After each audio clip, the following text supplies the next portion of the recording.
Hello everyone, welcome back to the channel. Today we are going to talk about one of the most interesting and famous coins in United States history, the Bicentennial Quarter 1776 to 1970 $60 coin value has become a very interesting topic for many coin collectors today. Some people think this coin is only worth 25 cents, but that is not always true. A few rare examples have sold for thousands of dollars in real auctions.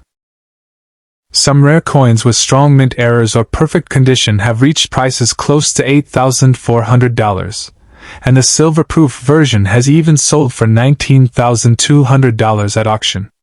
Many collectors believe that special error coins or extremely high-grade coins could reach even higher values in the future. Because of this, many viewers like you want to learn if the Bicentennial Quarter in your pocket could be a rare and valuable coin. Today we are talking about the famous Bicentennial Quarter with the dual date 1776 to 1976. This coin was made to celebrate the 200th birthday of the United States. It is one of the most recognizable American coins ever made. Millions of people saved this coin because it looks different from a normal quarter. But the truth is that most of these coins are still very common. In normal circulated condition, many of them are worth only about 25 cents to around 85 cents on the current market. Some rare examples with errors, silver metal, or perfect condition can sell for hundreds or even thousands of dollars. The story of this coin begins in the early 1970s. The United States government wanted to celebrate 200 years since the country declared independence in 1776. To honor this important moment in history, the United States Mint decided to create special designs for 3 coins. These coins were the quarter, the half dollar, and the dollar coin. Instead of the normal design, the bicentennial coins were given special artwork that represents American history and freedom. The Bicentennial Quarter is special because of its dual date. Instead of showing only 1 year, the coin shows the date 1776 to 1976. This represents the 200 years between the Declaration of Independence and the bicentennial celebration. Even though the coins were released in 1976, most of them were actually produced during both 1975 and 1976. The United States Mint stopped using the normal 1975 date and replaced it completely with the bicentennial design. On the front of the coin you will see the portrait of George Washington. This design was already used on American quarters for many years. Above the portrait is the word liberty, and below the portrait is the phrase "In God We Trust." Under Washington's portrait you will see the famous dual date 1776 to 1976, which makes this coin different from other quarters. The back of the coin is where the design becomes unique. Instead of the traditional eagle used on normal quarters, the Bicentennial Quarter shows a colonial drummer boy holding a drum. Near the drummer there is a torch surrounded by 13 stars. These stars represent the original 13 colonies that formed the United States. The design was created by artist Jack L. Ahr, and it quickly became one of the most popular coin designs in modern American history. These coins were produced at 3 different United States Mint locations. The first mint was Philadelphia. Coins from Philadelphia usually do not have a mint mark. The second mint was Denver, which uses the letter D as its mint mark. The third mint was San Francisco, which uses the letter S and mostly produced collector versions such as proof coins and silver coins. The total number of bicentennial quarters made was extremely large. In fact, more than 1.6 billion coins were produced during this program.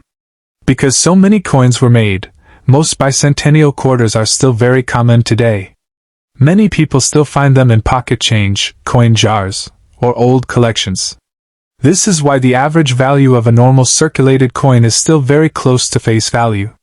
But collectors are always looking for special coins that are different from the normal ones. These special coins usually fall into 3 categories.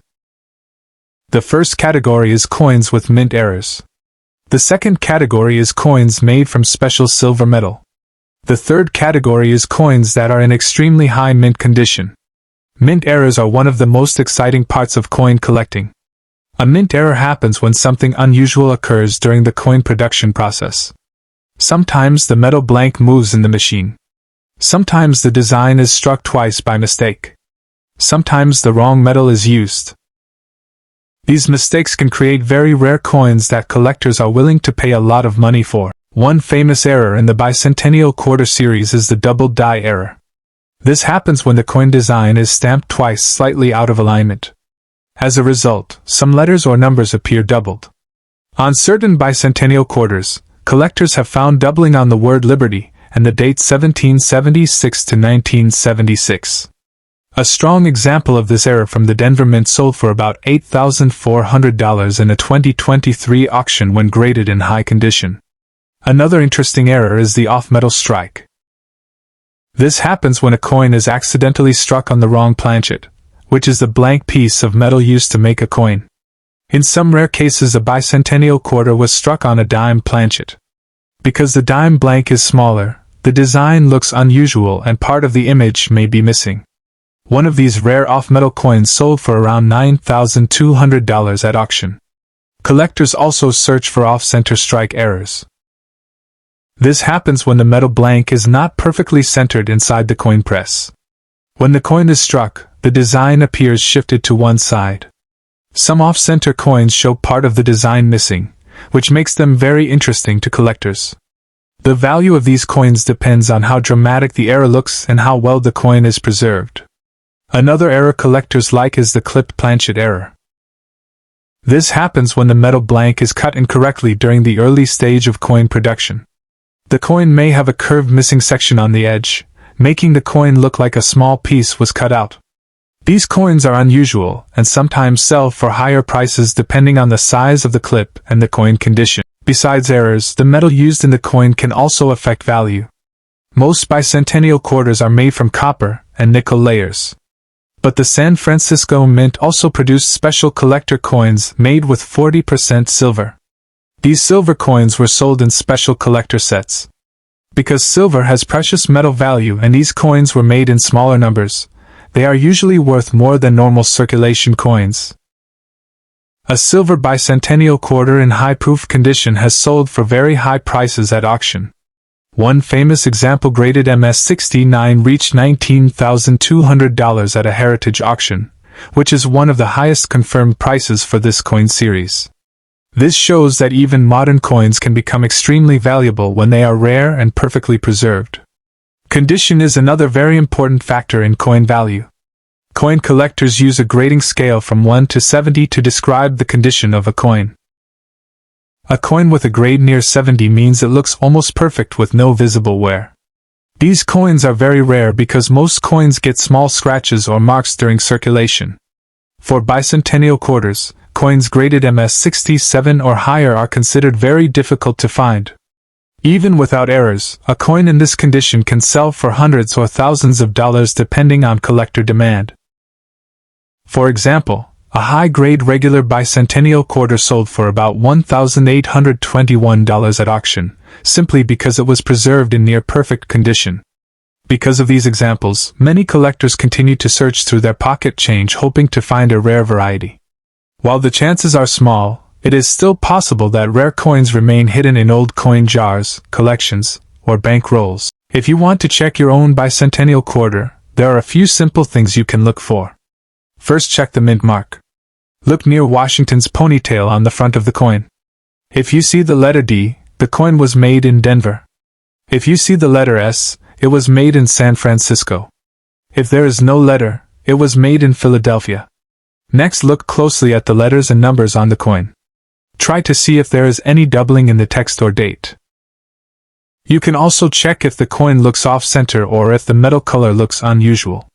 Sometimes using a small magnifying glass can help you notice details that are difficult to see with the naked eye.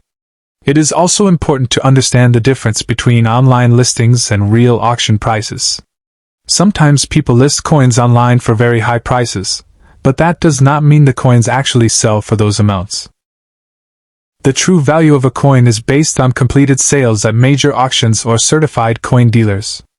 Today, the real market value of most bicentennial quarters is still quite low. In circulated condition, they are usually worth only face value or slightly more. However, special coins with strong mint errors, silver composition, or extremely high grades can reach values from a few $100s to many thousands of dollars. This is why the Bicentennial Quarter continues to be popular among collectors. It is a coin that combines American history, unique design, and the exciting possibility of rare hidden treasures. Even though billions were made, a small number of rare examples still attract serious collectors and strong auction prices. So the next time you see a quarter with the date 1776 to 1976, take a closer look before spending it. That small coin in your hand might just be an ordinary 25-cent piece. But in rare cases, it could also be a valuable collector coin worth hundreds or even thousands of dollars. And that possibility is exactly what makes coin collecting so exciting for people around the world.